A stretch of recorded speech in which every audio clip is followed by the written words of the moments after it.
Halo, selamat datang di Bicara Bandar episode 8.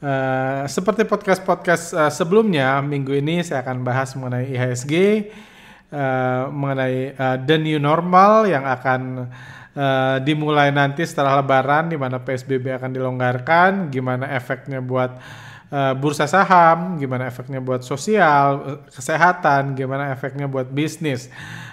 Seperti itu. Jadi ada beberapa poin yang akan saya bahas minggu ini. Dan tentunya prediksi IHSG setelah Lebaran nanti kurang lebih pergerakannya gimana, seperti itu. Oke, langsung aja. Jadi seperti kita ketahui di podcast terakhir, podcast minggu lalu kami beri judul IHSG makin gawat, asing perlu menolong. Jadi di situ kami mengatakan IHSG-nya, kondisi IHSG akhir minggu lalu memang dalam kondisi yang sudah cukup mengkhawatirkan. Banyak investor retail mulai khawatir, mulai berpikir cut loss, mulai mereka yang invest jangka panjang pun mulai khawatir kenapa BCA sama BRI dibeliin kok turun terus ya, kayak gitu. Jadi kekhawatiran mulai datang, itu sebabnya di podcast minggu lalu kami melihat kondisi itu, kami bilang ini udah waktunya nih investor asing menolong. Jadi asing udah perlu menolong nih. Kalau asing mau lanjut jualan, mau melanjutkan aksinya dengan lancar, investor asing perlu menolong. Itu sebabnya minggu lalu kami memprediksi untuk pertama kalinya dalam 10 minggu terakhir minimum kami memprediksi IHSG akan bullish. Karena kami melihat memang secara psikologi, secara kondisi investor retail itu sudah perlu ditolong oleh investor asing dengan cara ya dinaikkan harganya, penurunannya dihentikan dan lain-lain. Dan puji Tuhan itu yang terjadi, pertolongan asing akhirnya datang di bulan ini lalu, di akhir minggu di minggu ini kita lihat hari Senin asing masih lanjut jualan. Walaupun terus berkurang 626 miliar hari Senin. Besoknya asing tiba-tiba memutuskan untuk mengurangi aksi jualnya. Kalau dilihat di sini aksi jual asing di di hari Selasa cuma 112 miliar, IHSG naik, dan besoknya masuk lagi 45 miliar, IHSG naik lagi. Jadi puji Tuhan pertolongan asing yang kita harapkan, yang kita expect di awal minggu di podcast sebelumnya, puji Tuhan datang, dan kita tahu pertolongan itu ya kenaikan IHSG terjadi karena memang investor asing memutuskan untuk nggak ngeguyur saham-saham perbankan lagi. Saham-saham yang jadi motor penurunan IHSG minggu-minggu sebelumnya, ketika investor asing jualan besar-besaran, di periode-periode sebelumnya itu berhenti dijual asing mutusin udah dulu nih, kasihan lokalnya, jadi dihentikan dulu untuk sementara, dan saham-saham tersebut bergerak rebound. Atau mungkin saya coba tunjukkan aja biar lebih mudah dipahami. Nah ini coba. Jadi indikator ini foreign flow banking. Jadi ini indikator keluar masuknya dana asing di saham-saham perbankan. Kita lihat sebelum-sebelumnya, misalnya tanggal 12 Mei 749 miliar. Ini di 4 saham, cuman BRI, BNI, Mandiri sama BCA, di 4 saham itu untuk lihat pergerakan asingnya totalnya. Tanggal 14 720 miliar. Hari Jumat minggu lalu sebelum podcast sebelumnya dirilis itu sampai 1 triliun. Hari Seninnya berkurang 595 miliar, dan hari Selasa dan Rabu ketika pertolongan asing datang, asingnya cuma jualan 139 miliar di hari Selasa, di hari Rabu malah cuma jualan 6M. Jadi bayangkan hari Jumat asingnya jualan 1 triliun, hari Rabunya asing cuma jualan 6M. Jadi memang itulah yang menyebabkan IHSG berhasil rebound minggu lalu, karena asingnya mutusin untuk ngurangin aksi jualnya. Nah gitu, itu juga yang kita expect dalam podcast sebelumnya, bahwa IHSG udah butuh pertolongan dari asing, dan puji Tuhan asingnya datang untuk menolong, kayak gitu. Tapi terlepas dari itu, kita tahu tujuan utama asing di bursa kita bukan buat menolong kita. Mereka nggak dibayar jauh-jauh invest ke Indonesia buat mendorong investor retail. Tujuan mereka ya simply dia mau melancarkan aksi besarnya. Aksi besarnya yang so far yang sudah saya bahas 1,5 bulan terakhir, aksi besar yang menurut pandangan kami sejauh ini adalah mengurangi jumlah uang yang mereka investasikan di Indonesia. Jadi seperti bilang, untuk mengurangi itu nggak bisa asal ngurangin aja, karena ini bukan main monopoli. Untuk mereka mengurangi itu, investor asing harus mancing investor lokal masuk supaya sahamnya bisa dijual ke investor lokal. Itulah namanya net sell ketika asing jual, lokal masuk. Kayak gitu, itu yang dilakukan investor asing. Jadi karena minggu lalu investor asingnya sudah ini, lokalnya sudah khawatir, yang invest jangka panjang pun sudah mulai takut. Jadi itu memang butuh ditenangkan. Itu juga yang terjadi minggu itu. Itu juga pembahasannya udah saya bahas di artikel terakhir, artikel yang kami rilis Kamis malam lalu. Yang ini kami rilis asing udah gila jual BBRI murah, beli di harga mahal. Silahkan bagi yang belum nonton, apalagi yang punya BRI atau yang tertarik BRI bisa baca pembahasan kami. Wah, udah 14.000, lumayan yang nonton. Terakhir saya lihat berapa? 1000-an, kayak gitu. Oke, lanjut lagi. Terus pertanyaannya ke depannya IHSG gimana? Apa yang akan terjadi? Jadi topik besar yang mau saya bahas dalam podcast kali ini adalah the new normal yang akan dimulai nanti setelah Lebaran. Bahkan banyak orang Indonesia udah curi start. Kalau kita lihat di berita-berita, airport udah penuh, orang udah mudik dan lain-lain. Banyak yang sudah curi start before Lebaran. Mereka udah memutuskan untuk mulai the new normal. Even pemerintah sendiri kalau dari kebijakannya, ini IHSG naik. Pemerintah sendiri rencananya 1 Juni baru beberapa industri yang akan buka. Toko pasar belum ini. Masih ada social distancing di awal Juni nanti. Terus mall baru buka, mall baru buka 8 Juni, 15 Juni baru kebudayaan diperbolehkan, pendidikan dan lain-lain. Jadi pemerintah sendiri memang secara bertahap, tapi ternyata orang Indonesia udah memutuskan untuk duluan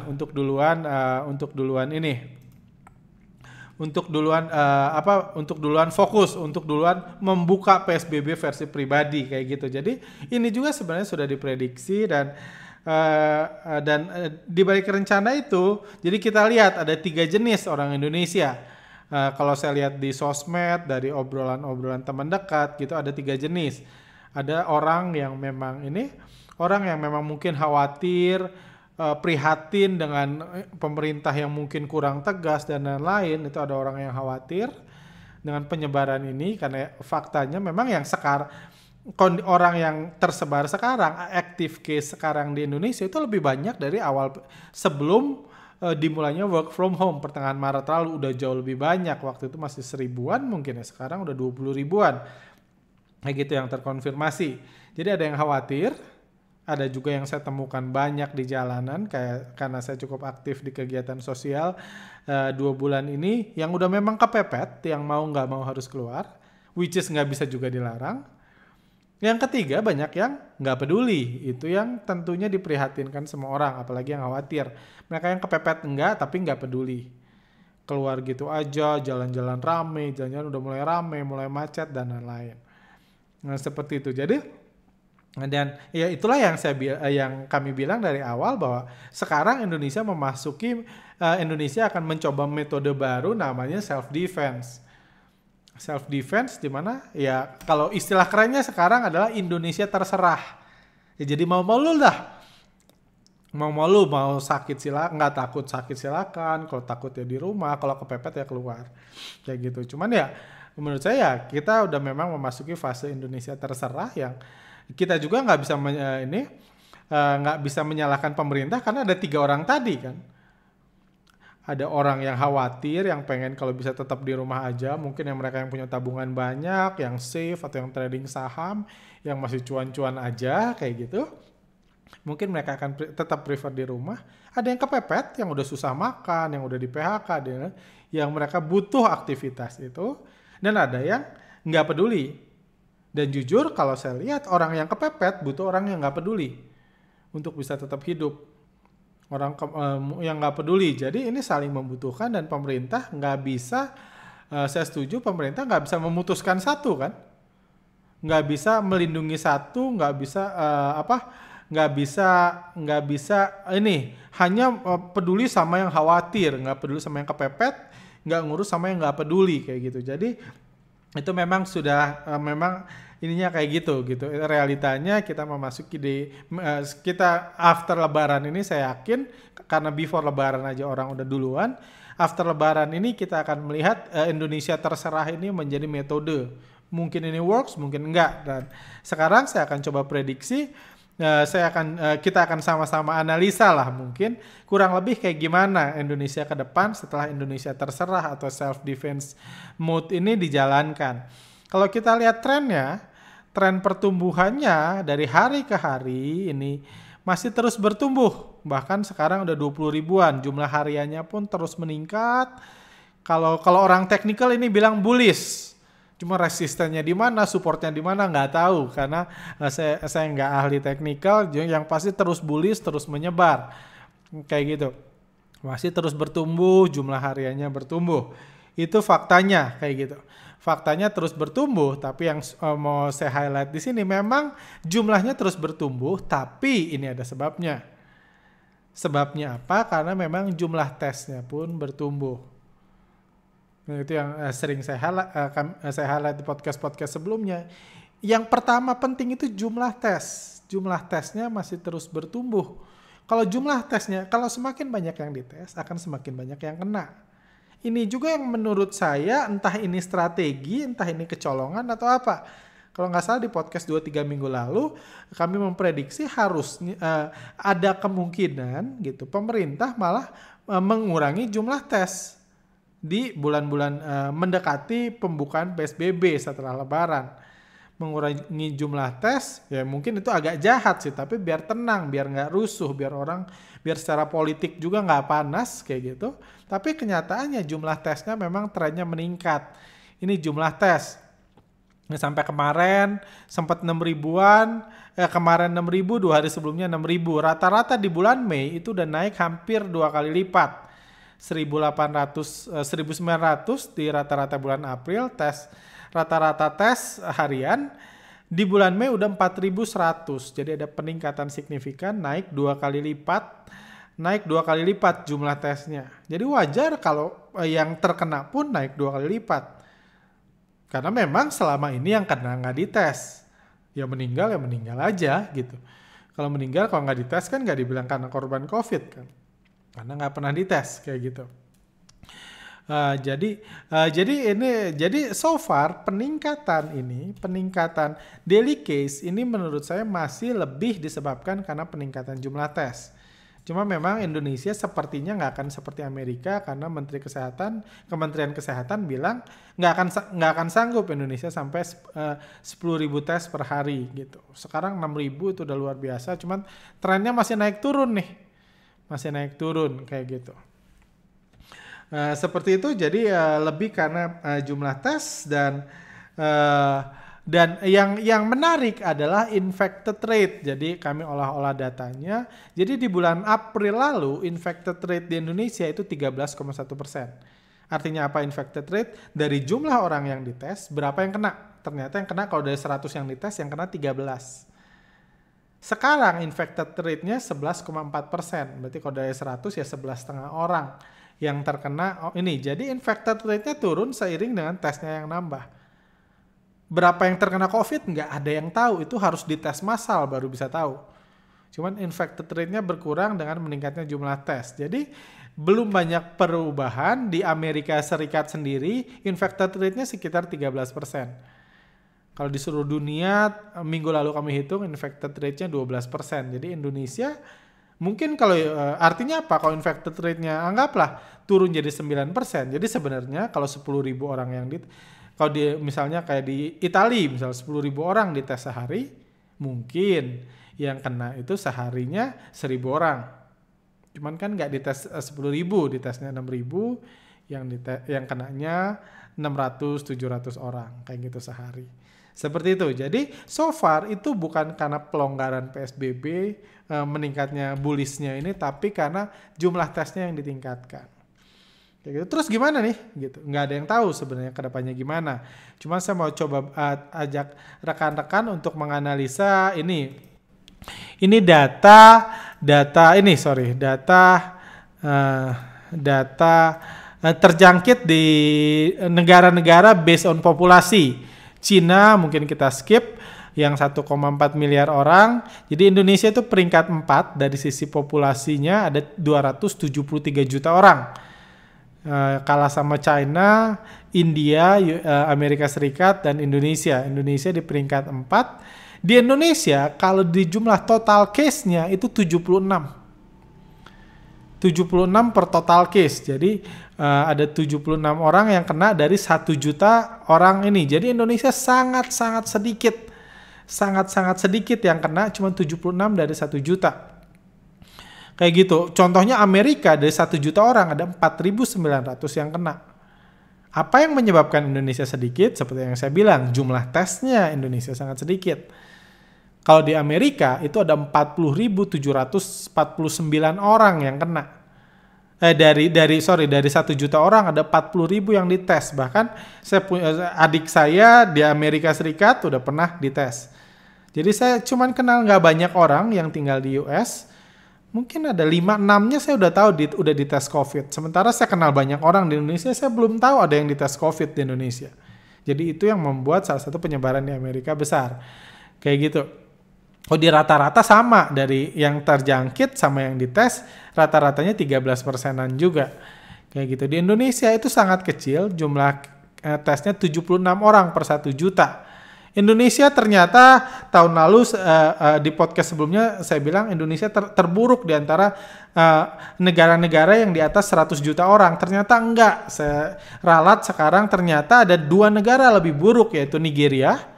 Nigeria dari 1 juta orang cuma 34 yang dites, dan Ethiopia 4 orang dites dari 1 juta orang. Wajar kalau di Ethiopia yang kena cuma 429 karena memang jarang dites. Kalau nggak dites kan ini. Jadi itu yang kita dapatkan adalah negara yang jumlahnya kecil kayak ini, misalnya per 1 juta orang, kayak Ethiopia, kayak Nigeria, kayak Indonesia, kayak India gitu. Kenapa jumlah tesnya kecil? Karena memang yang jumlah terjangkitnya nggak kecil secara populasi itu disebabkan karena jumlah tes yang kecil. Kayak gitu. Jadi so far kita belum tahu nih apakah memang COVID-19 virus corona itu memang ogah menular ke orang Indonesia, dia mutusin gitu. Enggak deh, kalau orang Indonesia kasihan, jangan kayak gitu. Atau memang simply karena nggak ketahuan aja. Jadi kita nggak tahu, nggak ada data yang merefer ke situ karena keterbatasan jumlah tes. Kayak gitu. Misalnya jadi itu so far itu yang kita pelajari, tapi ada beberapa sisi positif. Misalnya kalau kita lihat Filipina tesnya 3 kali lipat di Indonesia, penduduknya 100 juta, meskipun tesnya 3 kali lipat, total case per 1 million population-nya 124, sementara Indonesia 76. Berarti mungkin kalaupun Indonesia tesnya ditambah 3 kali lipat, mungkin jumlahnya pun cuma tambah 2 kali lipatan. Mungkin cuma 40.000, cuma 50.000, mungkin seperti itu. Tapi kita juga tahu itu di zaman work from home, social distancing, orang masih takut COVID-19 yang tampaknya setelah Lebaran akan berakhir. Lebaran akan mulai self-defense, BUMN masuk, dan saya rasa pelan-pelan work from home pun akan diakhiri dengan sendirinya. Seperti itu. Jadi kita kembali lagi, Indonesia ada dalam bahaya besar kalau kita ngomong hanya dari sisi statistik. Belum ada riset yang membuktikan bahwa virus corona nggak mau menular ke orang yang plus 62, belum ada riset ke situ. Belum ada riset juga yang mengatakan virus ini belum ada lah. Jadi negara panas udah kena, walaupun memang trennya negara panas itu memang jumlahnya lebih sedikit. Saya sedikit ralat tentang Brazil. Brazil itu musim dingin, sekarang saya miss karena saya udah hampir 10 tahun nggak balik ke Brazil. Brazil itu musim dingin, jadi Brazil itu 312.000 orang yang kena, tapi di Brazil musim dingin. Jadi so far yang saya pelajari, virus corona memang bisa mati, bisa cepat mati kalau ada di luar dan musim panas. Jadi di Jakarta kalau di luar cepat mati, tapi virus itu nggak membunuh orang yang di dalam. Nggak membunuh virus. Kalau udah terjangkit ke orang, walaupun orangnya jemur setengah mati, nggak mati sendiri virusnya. Jadi penularan dari orang ke orang yang mungkin disebabkan karena COVID, karena penyebaran itulah yang mungkin terjadi seperti itu. Jadi kita tahu pemerintah akan membuka, cuman positifnya itu sekarang negara-negara lain juga udah menyerah. Jadi menurut saya pemerintah udah melakukan tugasnya. Pertama, dia sudah mengedukasi bahayanya. Jadi orang Indonesia, saya rasa hampir semua orang Indonesia udah tahu bahaya corona. Kedua, juga sudah mengedukasi bahwa di lockdown itu nggak enak. Di lockdown itu Anda bakal lapar dan pemerintah udah bilang nggak sanggup kasih makan semua orang kalau di lockdown. Jadi sekarang nggak akan ada yang lagi ngeyel pengen di lockdown, saya rasa udah nggak. Kayak gitu. Dan juga pemerintah udah nunjukin kalau orang Indonesia nggak mau diatur. Jadi udah bersih menurut saya pemerintah. Dia udah nggak punya langkah, sekarang masuk ke fase Indonesia terserah. Indonesia terserah lu, pemerintah melakukan apa yang bisa dilakukan, yang nggak bisa ya udah diserahkan lagi ke rakyat kayak gitu. Dan syukurnya Indonesia bukan satu-satunya negara yang udah nyerah. Ada banyak negara lain juga yang tampaknya sudah menyerah. Kayak Amerika sendiri, meskipun dia negara kaya, bisa nyetak duit seenaknya, Amerika Serikat sendiri ternyata memutuskan untuk beberapa negara bagiannya udah dibuka. Walaupun penyebarannya naik. Dan jadi kita juga melihat ternyata model seperti China itu cuma dilakukan di sebagian kecil negara. Yang tunggu dulu penyebarannya mendekati 0, baru dibuka lockdownnya. Ternyata itu hanya di sebagian kecil negara lain ujungnya kepepet memutuskan ekonomi, jadi Indonesia nggak sendiri. Nah seperti itu. Terus pertanyaan selanjutnya adalah apa yang terjadi di bisnis? Apa yang terjadi di bisnis kayak gitu dalam kondisi seperti ini?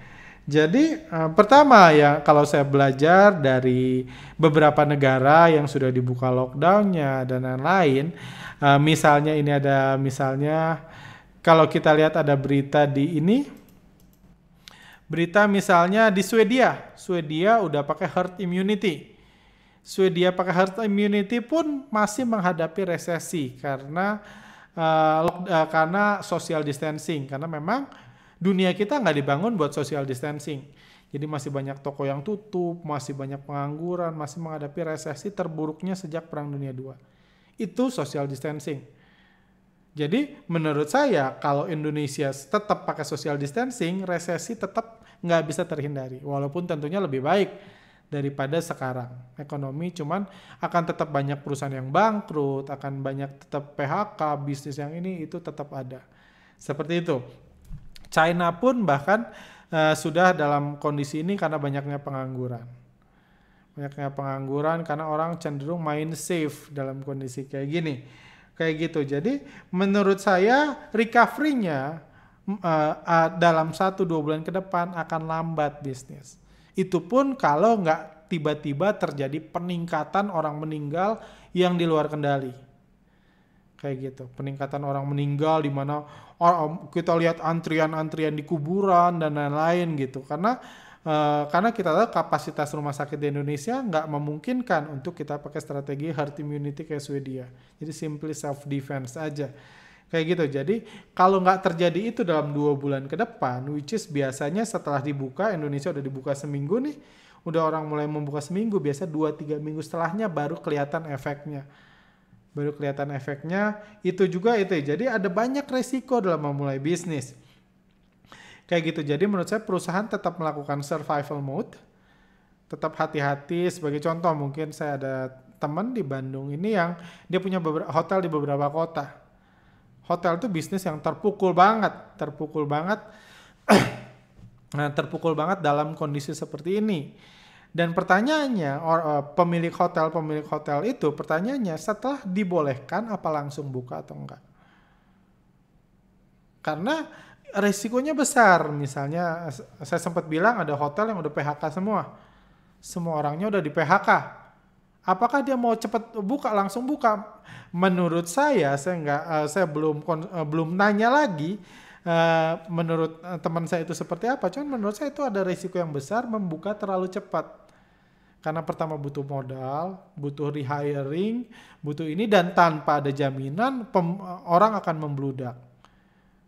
Tanpa ada jaminan, mungkin kalau hotel yang buka 5 jadi omsetnya gede, tapi kalau yang buka 30 misalnya di Bandung ini, mungkin omsetnya semua kecil, belum tentu nutup operasional. Dan untuk start butuh biaya besar, itu pertama. Kedua, setelah dia buka 2 bulan belum tentu trennya naik, bisa-bisa karena tren yang meninggal turun, terus naik, tren yang liburan turun, bukan mungkin ada PSBB fase kedua. Karena kembali lagi Indonesia belum di fase mana-mana nih kalau penyebaran coronanya. Karena minimnya tes tadi kayak gitu. Jadi belum lagi ada berita, keluar juga berita kita tahu pengusaha bilangnya cuma kuat sampai Juni. Pengusaha kuat sampai Juni kayak gitu. Apakah mereka mau take a risk untuk nyuntik modal lagi pas Juni dibuka? Atau mereka mau stay safe misalnya, ya udah ngapain gue ngabisin uang modal saya segala macam, mendingan tunggu dulu, udah terlanjur tutup kok, udah terlanjur di PHK kok, paling dia buat uang maintenance mesin, maintenance itu aja yang dibayar dulu, daripada dia harus take a risk dengan ketidakpastian sebesar ini. Saya juga cukup banyak ngobrol sama beberapa pengusaha yang ini. Dan salah satu concernnya adalah nggak tahu kedepannya gimana. Kayak gitu. Jadi itu dari sisi stock market, dari sisi ini bursa saham. Lalu terakhir gimana dari sisi stock market? Jadi pertama kita tahu negara-negara yang udah buka pun resesi, negara yang udah buka masih resesi, Swedia resesi, China krisis. Jadi memang kondisi sulit secara ekonomi itu masih cukup ini kalau virusnya belum pergi. Dan kita nggak tahu perginya kapan. Indonesia bisa berharap virusnya ternyata kalau orang paspornya Indonesia nggak suka menular, which is itu miracle. Saya pribadi harapan saya sih ada keajaiban itu buat Indonesia. Tapi ya tentunya gitu, apakah Anda mau invest, apakah saya mau misalnya orang buka ngeluarin tabungannya untuk merestart usahanya lagi, dengan harapan ada miracle tiba-tiba, menurut saya banyak juga orang yang akan memilih untuk menunggu. Kayak gitu. Belum lagi plus mungkin ada PSBB kedua. Kalau kuburan-kuburan udah tiba-tiba penuh, orang-orang tiba-tiba meninggal, which is bukan juga sesuatu yang mustahil. Kita lihat di negara-negara panas jumlahnya banyak, India yang kena udah 119.000, di Brazil 312.000 penduduknya ini, dan Indonesia sendiri hanya sedikit, salah satunya karena jumlah tesnya. Kayak gitu. Jadi ini seperti itu. Lalu gimana saham? Saham sendiri kalau saya cukup kagum dengan strategi-strategi yang banyak digunakan Bandar beberapa ini terakhir. Pertama, Bandar sudah berhasil membuat narasi, ini broadcast kami minggu lalu kalau nggak salah, sudah berhasil mengedukasi investor retail, banyak investor-investor baru kalau memang udah nggak ada lagi nih hubungannya sama apa yang terjadi di perusahaan dengan apa yang terjadi di harga saham. Jadi menurut saya edukasi Bandar untuk membuat stock market new normal ini udah berhasil, udah masuk. Contohnya Astra habis melaporkan penjualan mobilnya turun 90%, penjualan motornya naik 70%, besoknya terbang. Warren Buffett, fundamentalis, cut loss saham Airlines yang bagus di Amerika aja di cut loss Warren Buffett, Garuda terbang. Yang Garuda terbang aja rugi. Saham Garuda terbang. Akhir minggu lalu Warren Buffett cut loss saham banking, Selasanya banking terbang di Indonesia. Jadi at least Bandar di Indonesia yang beroperasi di Indonesia terlepas dia lokal atau asing sudah ngasih ini loh, udah menanamkan narasi lupakanlah analisa fundamental, gua kok yang ngegerakin, gua yang mutusin saham naik atau turun. Dan itu saya rasa 2 bulan, hampir 3 bulan ini kita sudah teredukasi. Sudah teredukasi bahwa memang apalah analisa fundamental saat ini. Ini the new normal. The new normal yang sudah saya jelaskan juga di video bandar masker versus bandar saham, ini the new normal. Bursa saham itu salah satu bisnis yang tetap bisa hidup dan bursa saham diatur sepenuhnya oleh bandar. Jadi bermainlah sesuai dengan apa yang diputuskan bandar saat ini. Seperti ini the new normal. Jadi narasi itu udah berhasil dibangun. Kayak gitu. Dan banyak misalnya, dan kita lihat juga bandar tampaknya sudah terorganisir dengan baik gitu. Kita tahu ada hari-hari di mana bandar toko tutup yang manggung. Ada hari-hari saham-saham kayak RALS, LPPF, MAPI, segala macam yang tokonya tutup, terbang semua. Setelah giliran mereka, kadang-kadang ada giliran saham-saham ini, konstruksi tiba-tiba terbang. Konstruksinya tetap tutup, tetap nggak beroperasi, tapi konstruksinya tiba-tiba terbang. Setelahnya misalnya kadang-kadang saham ayam-ayaman tiba-tiba terbang. Bisa saham properti, saham batu bara. Jadi rotasi bandarnya, giliran bandarnya, jadwal bandarnya manggung itu tampak sudah didesain dengan sangat baik. Lebih baik dalam sebelumnya. Jadi kalau saya lihat bandar udah bergerak dalam new normalnya dan sudah mengedukasi investor retail bahwa tenang aja, kita in control kok, saham-saham ini bisa, ini jangan takut beli saham yang tokonya tutup, bisa terbang kok. Jangan takut sama Warren Buffett yang cut loss Airlines, gue yang ngatur kok. Kayak gitu. Jadi ini trennya memang sudah ke arah situ saat ini. Kayak gitu. Dan poin lain juga yang menarik dalam ini adalah seperti saya bahas udah 1,5 bulan terakhir, saya ngelihat kondisi saat ini udah bagus, sudah bagus. Jadi menurut saya sangat nggak ideal kalau tiba-tiba investor asingnya ngebanting atau bandarnya ngejatuhin saham-saham, membuat kepanikan seperti bulan Maret. Sejak awal bulan April pun saya mengatakan sangat nggak ideal dia lakukan itu. Sangat nggak ideal, ada kejatuhan menakutkan lagi karena itu justru merusak sentimen suasana market yang sudah terbangun. Kalau tiba-tiba dibanting nanti takut lagi kan. Tiba-tiba orang takut sama BRI, takut efeknya terhadap efek bisnis terhadap banking. Itu ketakutan minggu lalu, sekarang udah hilang. Kan udah riba. Bisnisnya tetap nggak jalan, tapi udah hilang ketakutannya. Jadi di sini kita bisa belajar bahwa bandar itu mengatur narasi, mengatur pemikiran kita. Kita bisa takut ketika bandarnya jualan, kita mikir yang jelek-jelek, kenapa ya jualan? Kalau beli lagi lupa lagi kita kan. Kayak gitu. Jadi itu ininya, jadi kita lihat narasi ke situ udah berhasil dibangun dan udah works cukup bagus. Dan menurut saya kalaupun IHSG turun, itu turunnya akan pelan-pelan. Turunnya pelan-pelan dan tentunya ini juga sangat dipengaruhi sama berapa banyak sih dana segar yang masuk. Misalnya orang-orang yang memutuskan nggak merestart bisnisnya di awal mungkin masih masuk ke bursa saham. Cuman kembali lagi sayangnya data kami terbatas nih karena yang tahu nasabah baru atau bukan itu hanya analis sekuritas. Jadi berapa banyak dana yang tahu hanya sekuritas, berapa banyak dana yang diinput misalnya ke YP, dana segar yang diinput ke YP dalam sejak masa pandemik ini cuma sekuritas yang tahu, kami nggak bisa tahu karena itu data rahasia. Terlepas kami riset mendalam, bahkan bursa pun nggak tahu, itu data per sekuritas. Jadi kalau ada analis sekuritas yang ada nonton ini, saya men-encourage Anda, saya minta tolong, kalau bisa coba dong buat risetnya. Nggak usah lihat laporan keuangan mulu, nggak usah lihat candlestick mulu, kita buat riset yang real supaya membantu investor retail. Pada umumnya karena kami nggak sanggup, kami bisa bandingin transaksi YP lebaran sekarang sama lebaran tahun lalu. Di podcast sebelumnya saya udah nunjukin ada transaksi yang luar biasa meningkat di broker-broker YP. Cuma itukah dana segar, itu investor baru, investor apa, kami nggak punya data itu. Jadi ini, karena data itu bisa jadi kunci pertumbuhan IHSG ke depan. Kalau banyak dana segar, IHSG-nya akan cenderung bergerak sideways, paling turun pelan-pelan.